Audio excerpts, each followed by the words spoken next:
Y después de la era de los antibióticos, después de la década del 40, que ha ocurrido este fenómeno, si quieren, tan increíblemente bueno para la humanidad, el uso de los antibióticos. Esa es la historia. Aquí vamos a ver antibióticos en pediatría, generalidades. Estas generalidades ustedes lo han llevado en farmacia, porque es un tema grande el de antibióticos, ¿no es cierto? Y el primer capítulo de esa temática de antibióticos es este. ¿Qué es un antibiótico? Es una sustancia química que puede ser de origen natural, como esta, por ejemplo, o puede ser sintética o semisintética, pero que en escasa cantidad es capaz de producir la muerte bacteriana, o por lo menos impedir que se desarrolle, ¿no? Ese sería un concepto, digamos, de lo que es un antibiótico.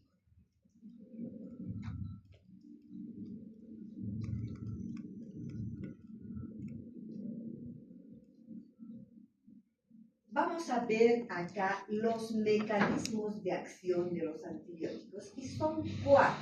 Los más conocidos son 4 mecanismos. Uno de ellos, fíjense, es el mecanismo número 1 en relación. Auxilio, ven. Aquí voy a cerrar Ya, gracias. Entonces, este primer mecanismo es la inhibición de la síntesis de la pared celular. ¿Ya? Lo conocen bien, es decir, fíjense que la bacteria, chicos, es como una célula, ¿no es cierto? Igualito, tiene su membrana, tiene el líquido citoplasmático donde están todas las organelas, tiene el núcleo donde está la parte cromosómica, la parte genética, y por fuera, con lo que se diferencia de una célula humana, es que las bacterias tienen una costra o una pared conformada de polisacáridos, bien dura, difícil de penetrar. Esa es la pared celular. Entonces, este primer mecanismo consiste en inhibir la síntesis de la pared celular de la bacteria. ¿Cuáles antibióticos actúan así? Las penicilinas, en términos generales, las cefalosporinas y los antibióticos glucopeptídicos. El segundo mecanismo de acción es la inhibición de la síntesis proteica de la bacteria. Se inhibe esta producción acuérdense que hay una fijación en los ribosomas 30 y 50S de las bacterias, ¿verdad? ¿Se acuerdan de eso? Y por este mecanismo actúan los aminoglucósidos, las tetraciclinas, el cloranfenicol y los macrólidos, por este segundo mecanismo. Un tercer mecanismo de acción de los antibióticos es la inhibición de ácidos nucleicos. ¿Cuáles son los ácidos nucleicos que se encuentran dentro de los cromosomas? El ADN y el ARN. ¿Se acuerdan, verdad? Y por este mecanismo actúan las quinolonas, la rifampicina y los anticolanos. Y el cuarto mecanismo de acción es la afectación de la membrana citoplasmática.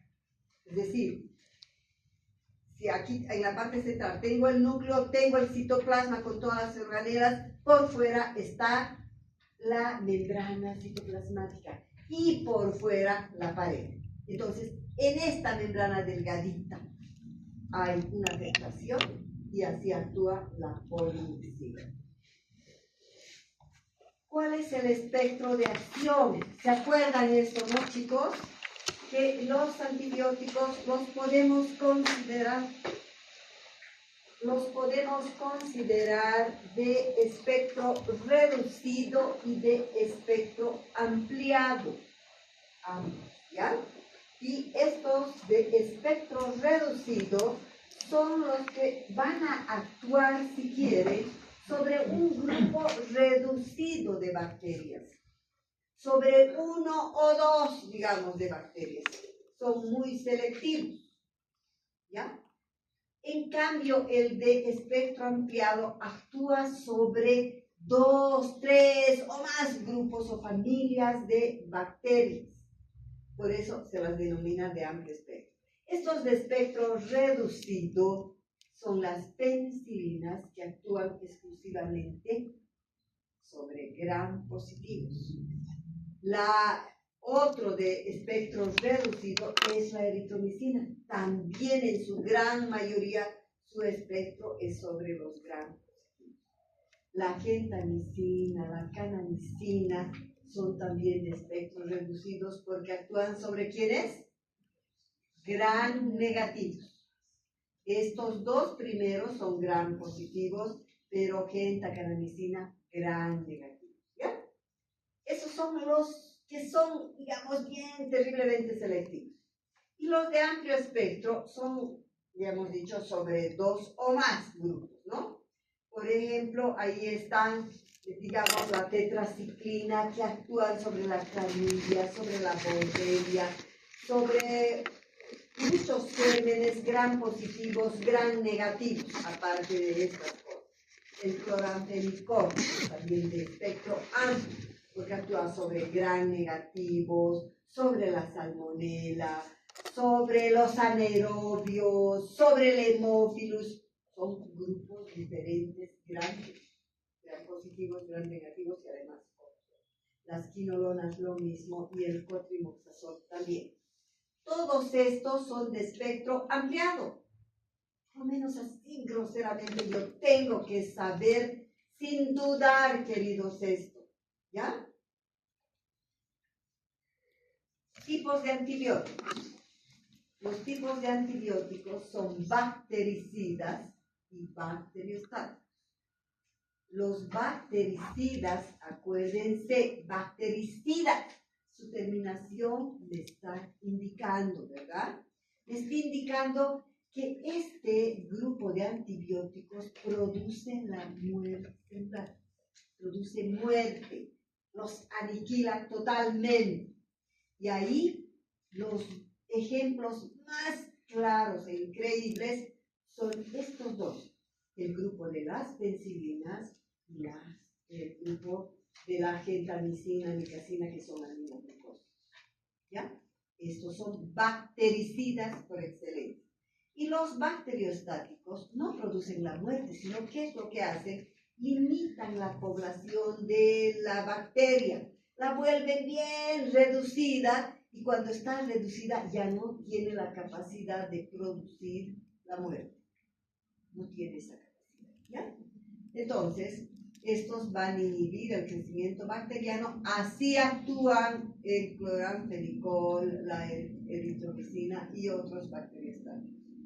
Yo les pregunto a ustedes, queridos, ¿para qué sirve que yo sepa este antibiótico es bacteriostático y este es bactericida? ¿Para qué es útil?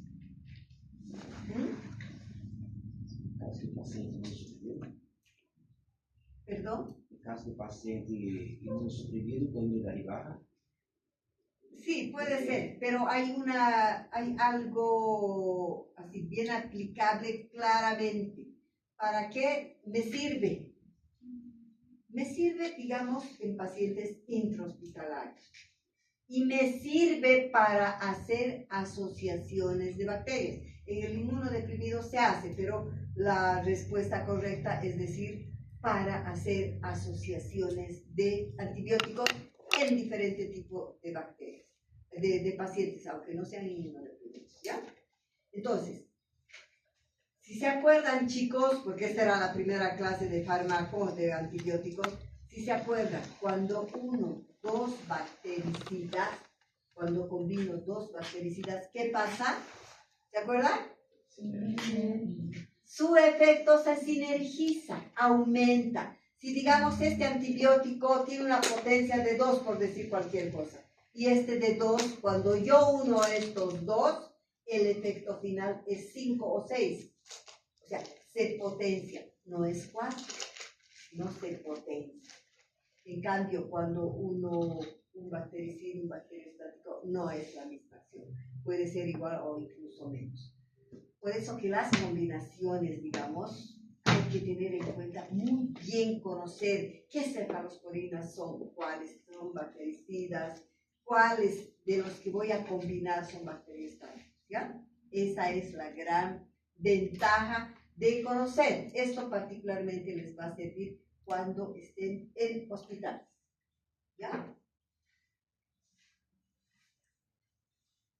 Ahora vamos a hablar otra parte, chicos, que es muy importante en cuanto a los antibióticos, y es la resistencia a los antibióticos.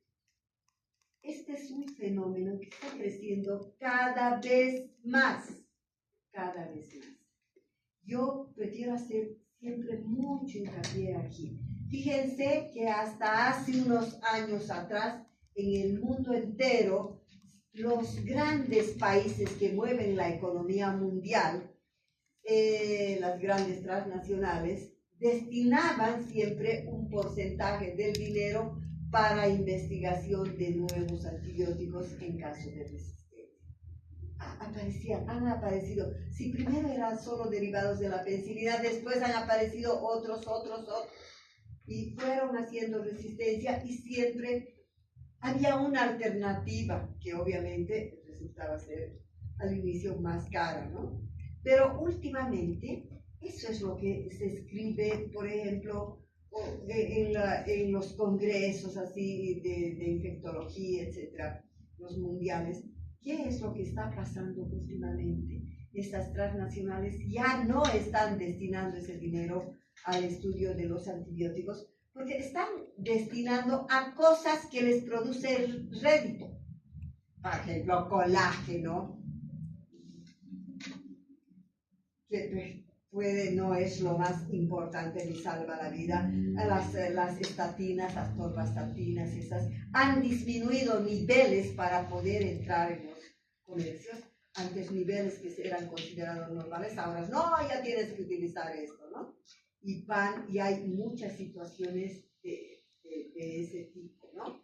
Que se van colocando en productos, digamos, ahorita las vitaminas, que los antioxidantes, muchos aparecen así como un boom, todo el mundo, que el magnesio, que esto, que lo otro, ¿no es cierto? Ese tipo de situaciones están metiendo para eso.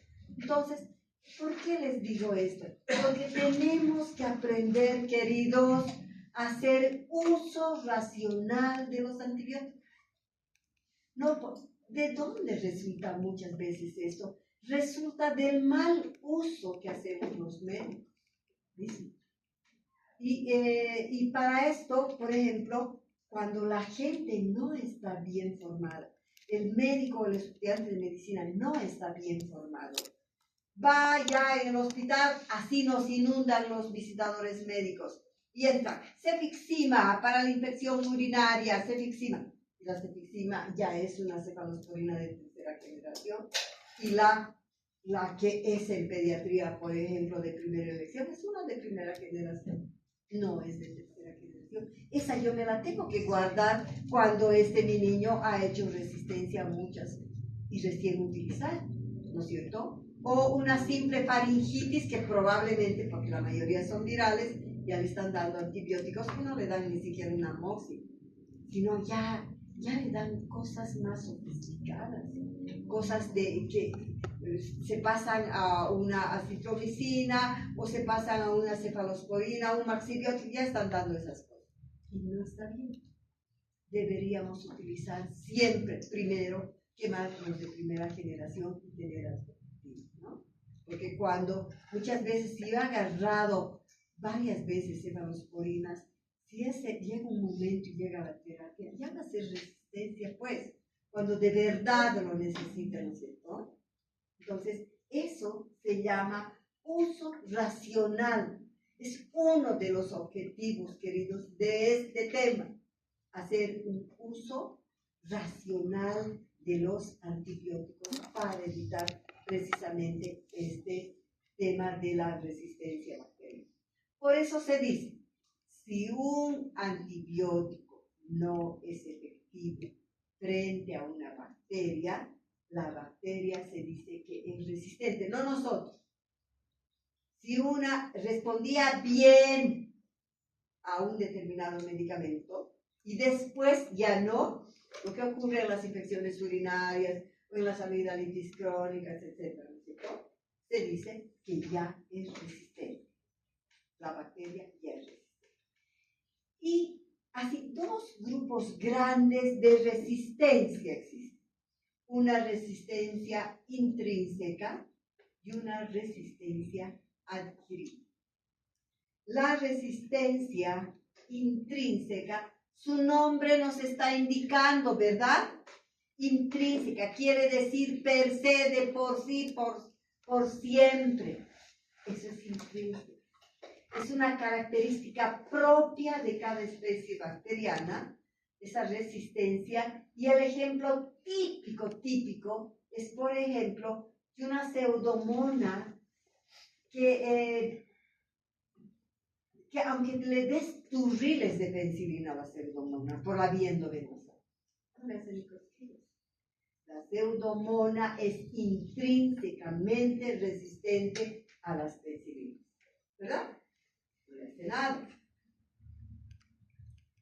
La adquirida es diferente, su nombre nos está diciendo, chicos. La adquirida, la resistencia se la adquiere a través del uso de los antibióticos o de alguna otra circunstancia. Cuando las bacterias previamente sensibles a un antibiótico se vuelven resistentes a este antibiótico, esa es adquirida, porque inicialmente respondían bien.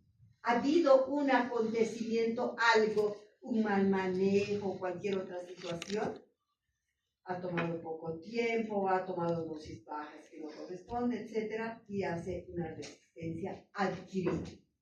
Eso es adquirido. ¿Cuáles son los mecanismos de la resistencia adquirida? Porque eso es lo que nos interesa, queridos, la adquirida, ¿verdad? Entonces, uno de ellos, probablemente uno de los primeros, fue la producción de enzimas de las bacterias para inactivar el fármaco, digamos. Cuando hablamos de resistencia, chicos, tengan presentes qué es la resistencia. Es un mecanismo de sobrevivencia de la bacteria, ¿entienden? Es decir, es algo que la bacteria hace para defenderse contra el antibiótico que le va a matar. Entonces, es un mecanismo de resistencia, una estrategia que busca la bacteria para que no muera por un determinado antibiótico. ¿Ya? Y entonces, acuérdense, esta es la producción de enzimas beta-lactamasas. ¿Cuál fue el primer, en qué bacterias nos fijamos, o ese rato Fleming se dio cuenta que sí podía ser algo que mate? ¿Qué bacterias eran? Estafilococo. Entonces, esta bacteria, el estafilococo, al inicio, cuando cayó esto, fíjense que se produjo el halo de muerte. Quiere decir que el estafilococo inicialmente era sensible a la penicilina lo mataba 100%. Pero muy rápidamente esta resistencia tuvo lugar. ¿Y qué pasó? Esta bacteria, el estafilococo, empezó a producir una enzima que se llama beta-lactamasa. Y esta enzima beta-lactamasa, ¿se acuerdan? Es la que destruye a la penicilina. Por lo tanto, la penicilina desde ese momento ya no le hizo ni cosquillas al estafilococo. Por ahí, cuando alguna vez les pregunto, ¿y cuál es la droga de elección para el estafilococo? Penicilina, responden, no, chicos, 1000 veces. No le hace ni cosquillas, es otro antibiótico, pero que no es la penicilina. Es un derivado, evidentemente, pero no es la penicilina. Ese fue el primer mecanismo de defensa. Otro mecanismo de defensa de la resistencia de las bacterias es la alteración del lugar de fijación del fármaco en la bacteria. Acuérdense que se fijan siempre en el ribosoma 30 y 50S, ¿sí? Pero aquí ellos cambian, las bacterias cambian y lo ponen el cerrojo a la 70S, el ribosoma 70S. Entonces viene y no le hace, pues, si era para el 30 y 50S, le cambian la cerradura, ya no le hace nada a la llave, ¿no es cierto? Ya no puede penetrar. Es otro mecanismo de resistencia de las bacterias. Un tercer mecanismo es la reducción en la captación y acumulación del fármaco. Por dónde ingresa el fármaco, a través de la membrana. ¿Y qué es lo que hace la bacteria? Lo transforma su membrana, lo vuelve impermeable, no permite que ingrese al interior de la bacteria el antibiótico. Entonces le pone impermeable, el antibiótico por lo tanto se acumula aquí afuera y no entra dentro de la bacteria, por lo tanto no la mata la bacteria. Ha habido resistencia, ¿no es cierto? No le hace nada. Otro mecanismo de la resistencia adquirida son cambios en las vías metabólicas. Sus vías metabólicas clásicas las cambian. Y por ejemplo, así actúa el cotrimazol. Seguimos con los mecanismos de la resistencia adquirida. Esto es terriblemente importante, queridos. El principal estímulo para el desarrollo de la resistencia adquirida es la utilización del proteótipo. Porque si yo no hubiese utilizado el antibiótico, no hubiese utilizado eso. Pero en otras palabras diría, la mala utilización del antibiótico. O no siempre, ¿no? Pero muy comúnmente es esto. Por ejemplo, el médico puede haber dosificado muy bien y dar el tiempo que corresponde. Pero el paciente se sintió bien al tercer día, cuarto día, y tú suspende lo que debería durar 7 días. Suspende porque se sintió bien. No llegó a terminar de matar a todas sus bacterias. Al día siguiente ya no le va a servir. O puede ser que el médico, especialmente cuando son amigos, ay, me duele aquí la garganta o algo, tómate pues amoxicilina, comprate de 500 miligramos. No le dice cuánto y el otro va a la farmacia y le dan 3 o 5 y ya está. ¿Verdad? Entonces, no indicar bien los tiempos, los intervalos entre medicamento, etcétera, adecuadamente y las dosis correctas también es una de las causas. ¿No es cierto? Pero, ¿saben qué pasa acá en Bolivia? No sé si ocurre algo en el Brasil, pero aquí en Bolivia, en el centro, por ejemplo, las grandes farmacias serias, que son de línea, siempre tienen 1 o 2 regentes bioquímicos que están ahí presentes y tienen unas 2 vendedoras. ¿Ya? Pero hay uno que entiende. Pero si se van más en la periferia, en la cancha, en las provincias, ¿quiénes son? Son vendedoras que muchas veces ni son bachilleres, son unas casi analfabetas, donde les enseñan, si te dice estoy tosiendo, le vas a dar ampicilina, o ni siquiera ampicilina, le vas a dar una cefalosporina, le dan el nombre, o le vas a pinchar, así, ese tipo de cosas. ¿Y cuántos días? Le dan menos, lo que sea. Entonces le ponen 1, 2 analgésicos, 2 se hacen barbaridades, ¿verdad? Y eso es una causa de la resistencia. Entonces, todos estos fenómenos, chicos, ejercen una presión selectiva sobre las bacterias. Es una presión selectiva ocasionando, digamos, daños bien serios y el desarrollo de mecanismos de resistencia que hace la bacteria para no morir. Esta resistencia adquirida también implica genes que se encuentran dentro de los cromosomas que muchas veces estos están en los plasmidios. Y fíjense, si esta es una bacteria virgen, digamos, y esta ha estado en contacto con un antibiótico muchas veces, se ponen así juntas y a través de fenómenos de ósmosis hacen intercambio de material y de material genético, particularmente de los plasmidios. Y entonces le pasa a esta que era virgen, ya le pasa plasmidios que contienen, ¿no? Entonces ocurre esas cosas que se las conoce, digamos, actualmente.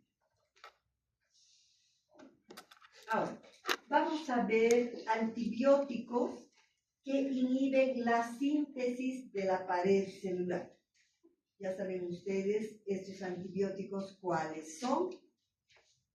Son en términos generales, el grupo general se llaman antibióticos beta-lactámicos. ¿Se acuerdan del anillo beta-lactámico, verdad? Que eso hemos aprendido, dibujábamos cuando hacíamos farmacia. Entonces, el común denominador de todos estos antibióticos es precisamente este anillo beta-lactámico. ¿Quiénes tienen este anillo beta-lactámico? Tienen las penicilinas, las cefalosporinas, antibióticos glucopeptídicos y otros beta-lactámicos. Entonces, vamos a ir desmenuzando ahora hasta que me falte unos 10 minutos para las 8 para que tengan tiempo de hacer la asistencia, ¿ya? Y la siguiente concluimos. Entonces, entramos al primer grupo de estos antibióticos que serían las penicilinas. Y hablar de penicilinas, en términos generales, una característica importantísima que ya les he mencionado, chicos, es que las penicilinas actúan, pero casi exclusivamente, y son dedicadas casi exclusivamente para el uso de bacterias gram positivas. Díganme qué bacterias gram positivas recuerdan. Rapidito, chicos. ¿Perdón? Es gram positiva, ya, pero no le hace a esta. Ya, otra bacteria gram positiva. Estreptococo, muy bien, son muchas cepas de estreptococo, ¿verdad? ¿Está bien? ¿Qué otra bacteria tenemos? Sí, muy bien. ¿Qué más? La bacteria, el Corynebacterium litterae, el Clostridium tetani, que ya he mencionado, ¿verdad? Está entre lo más importante. Y toda la gama del estreptococo, donde entra el neumococo, que es el Streptococcus pneumoniae, ¿verdad? Ya, ahí está. Entonces, estas actúan sobre estas bacterias gram positivas. Y hay una primera gran división en dos ramas gigantes, que son las penicilinas naturales y las penicilinas semisintéticas. ¿Cuáles son las naturales? Son las primeras que se sintetizaron, las primeritas. La penicilina gesólica, la penicilina procáinica y la benzatina. Fíjense, estas penicilinas naturales se llaman penicilinas G o benzilpenicilina. Cuando somos estudiantes de farmaco particularmente, cuando yo estudiaba, me causaba angustia porque en un libro encontraba penicilina G y en otro libro que leía benzilpenicilina. Y decía, ay Dios mío, pero no he entendido nada, ¿qué es? No, es sinónimo. Es lo mismo, decir penicilina G o benzilpenicilina. Y estas naturales son esas, cualquiera de los dos. Benzilpenicilina o penicilina G, ¿ya? Entonces, la penicilina G, queridos, ¿qué acción tiene? Bactericida. Es bactericida, ¿pero qué es? Pero en cuanto a su velocidad de actuar, La penicilina sódica, sódica les estoy preguntando. Es de acción rápida la sódica. Todo lo que dice sódica, chicos, es rápido. La penicilina G procáinica es de acción. Es un poco más lenta, pero no es un hombre lenta. Intermedia. De acción intermedia. Y la benzatínica. Esa es lenta. Esa es lenta. Esa es de depósito o de acción lenta. ¿Ya? El otro grupo son las penicilinas semisintéticas. Son penicilinas que se han sintetizado después de más de una década, digamos, de mucho tiempo. Entonces, ya no, estas eran solo naturales del hongo Penicillium. Y aquí las semisintéticas ya son, digamos, una parte natural y otra parte sintética. Por eso se las denomina semisintéticas. Y a la vez estas semisintéticas se dividen en penicilinas de amplio espectro y penicilinas resistentes. ¿Ya? ¿Se acuerdan cuáles son las penicilinas de amplio espectro?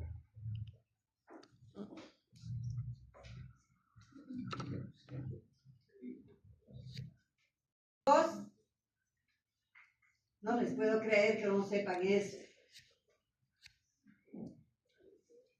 Ampicilina y amoxicilina. Primero ha sido la ampicilina y después de unos años ha aparecido la amoxicilina. Y las penicillinasa resistente, ¿a quién creen que está dirigido? Lo he dicho hace rato.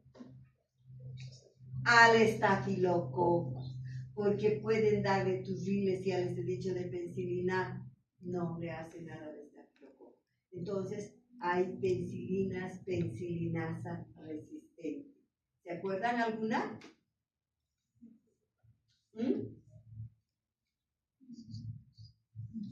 Ya. La penicilina G sódica. Yo creo que aquí, hasta aquí vamos a hacer, ¿ya? La penicilina G sódica es la penicilina de acción rápida, la que viene en frasco ampolla, ¿verdad? En un líquido, viene en polvo, ¿no es cierto? ¿Conocen en polvo? Yo tengo que ponerle agua destilada y reconstituir a la penicilina, ¿ya? ¿Dónde creen que se utiliza esta penicilina? ¿En qué lugar? Intrahospitalario. La vía es esta. Intrahospitalario. En hospitales, en los hospitales. ¿Y por qué en los hospitales? Porque son los pacientes más graves que necesitan un abordaje por la vena inmediata. ¿Ya? Entonces, en hospitales están los pacientes más graves, más comprometidos, ¿no es cierto? Ahí están internados. Y también en el hospital está la terapia intensiva. Ahí también toda la utilización de antibióticos es por la vía endovenosa. Entonces, son de acción rápida exclusivamente de la vía endovenosa la penicilina que es sódica. No hay otro de ellos. No hay otro. Es solo endovenosa. Y la dosis es re amplia, es así gigante, gigante, gigante. Va desde 100.000, pasando por 200.000, 300.000, 400.000, 500.000 unidades internacionales, kilo, peso, día, cada 4 a 6 horas por la vía endovenosa. Así deben responder cuando alguien les pregunta, dime la dosis de la penicilina sódica. Ustedes tienen que decir, la penicilina sódica. Pueden, si quieren, hacer su introducción ahí, ¿verdad? Pero si yo me voy concretamente a la dosificación, puedo decir, la dosis es muy amplia, desde dosis tan bajas como 100.000 unidades internacionales a 200.000 unidades internacionales, esta es la dosis de la neumonía por neumococo. 200.000 unidades internacionales, pasando por 300, 400, hasta llegar a 500.000 unidades internacionales, kilo peso día, EB cada 4 a 6 horas. Así se responde, así deben aprender, ¿ya? Ahora, ¿en qué casos voy a utilizar? Ya hemos hablado, ya les he preguntado. ¿En qué casos? Los hospitalarios. Intrahospitalarios. ¿Y cuáles son esos intrahospitalarios? Neumonía, difteria, septicemia, sífilis. A ver, neumonía es una de las principales indicaciones. Es probablemente lo que más se utiliza en la neumonía por estreptococo, neumonía por el neumococo. Y fíjense que antes el neumococo, chicos, hasta hace unos poquitos años, unos 5 años, el neumococo era propio desde el lactante mayor hasta el adulto. Pero ahora, con la vacuna del neumococo, digamos, y porque ha sido tan terrible, digamos, ya se ha cundido prácticamente, va hasta los grupos más inferiores, desde recién nacidos hasta el niño, ¿ya?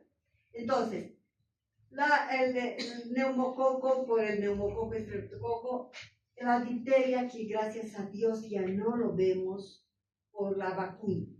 Y la primera vacuna contra el neumococo que apareció fue la triple, no fue la pentavalente que conocen ustedes, que está hace unos 12, 15 años, digamos. Fue la triple, que era difteria, coqueluche y tétano. Entonces fue esta, por eso ya no la vemos. Para el tétano, por el Clostridium tetani, que también se ve alguna vez todavía tétanos más en los grandes. La septicemia por estreptococo, la meningitis por neumococo, meningitis por estreptococo, la sífilis congénita, queridos. La sífilis del adulto, ¿con qué se trata?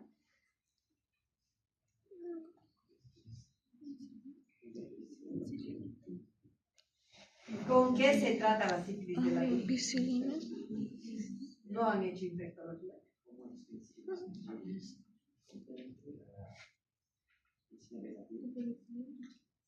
Si estás adivinando, pero has adivinado bien. Chicos, quiero apretarles el cuello a toditos. ¿Cómo es posible que no sepan eso? Es la penicilina benzatínica. Es la penicilina benzatínica, ¿ya? Pero la sífilis adquirida se la trata con la penicilina benzatínica.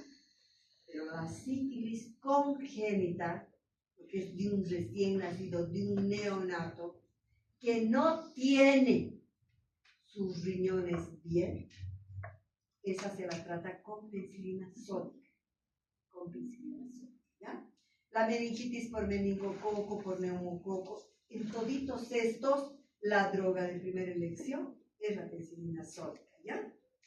Y la presentación viene en frasco ampolla, desde 500.000 unidades internacionales por frasco, que se utiliza en recién nacidos, pero en los neonatos, en los hospitales de pediatría o de neonatos, sí lo encuentro.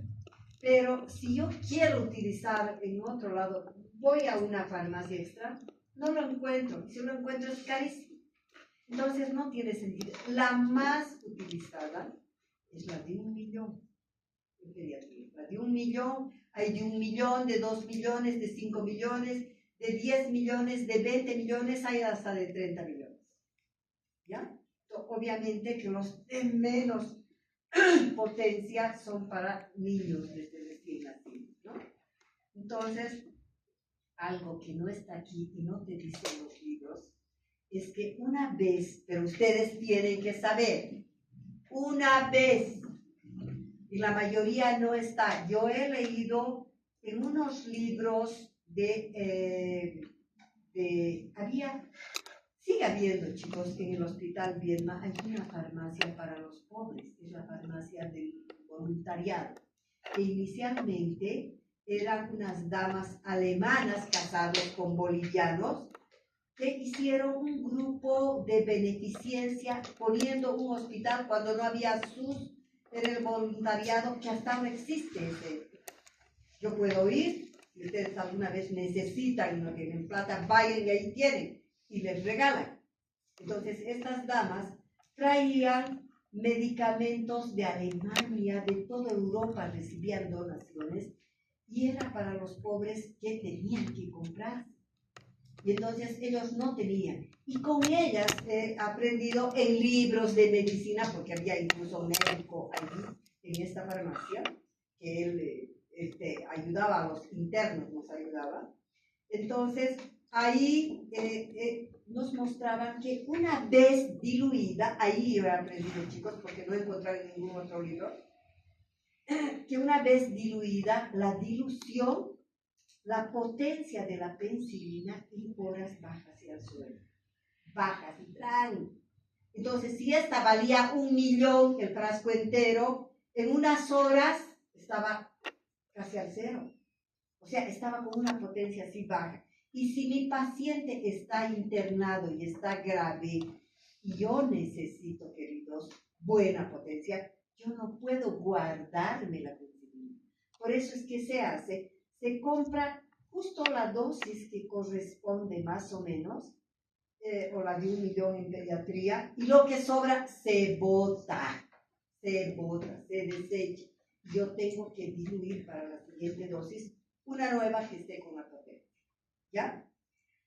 La otra cosa importante, queridos, es que eso no está aquí, anótense esas cosas que les estoy diciendo. La otra cosa es que el recién nacido y mucho más el prematuro tiene órganos no siempre maduros. Y entre ellos, uno de ellos es los riñones. Los riñones tienen una inmadurez fisiológica, así como el hígado, así como los riñones, así como el sistema nervioso, son inmaduros. Así como el sistema termorregulador no son eficientes apenas más. Entonces, los riñones del recién nacido no se deshacen rápidamente. Sabemos que el lugar donde se va a eliminar la penicilina es por riñones. Pero al ser inmaduros, estos no se eliminan cada 6 horas, no quedan en cero, sino que filtran apenas y puede durar una buena concentración que sigue en la sangre hasta 12 horas. Pero a partir algunos libros dicen desde el 8º, 9º, 10º, ya están maduros y yo puedo poner como se da habitualmente. Pero ya saben, en recién nacidos se da cada 12 horas. Cada 12 horas la penicilina sódica, ¿ya? Y una vez diluida, baja rápidamente la potencia. Por lo menos ya sé. Es preferible utilizar nuevo, queridos. Ahí quedamos. ¿Ya? Quedamos en penicilina sódica. Chicos, por favor, empiecen por filas para ser rápido. Pongan su nombre y pasen. Y yo quiero una persona voluntaria, pero que sea comprometida, que me ayude con la asistencia. ¿Vos? Ya. Pero todos los días vendrás aquí el primer rato, llamarás la lista y me vas a llevar la asistencia, mi amor. Ya. Ya. Ya aprendí.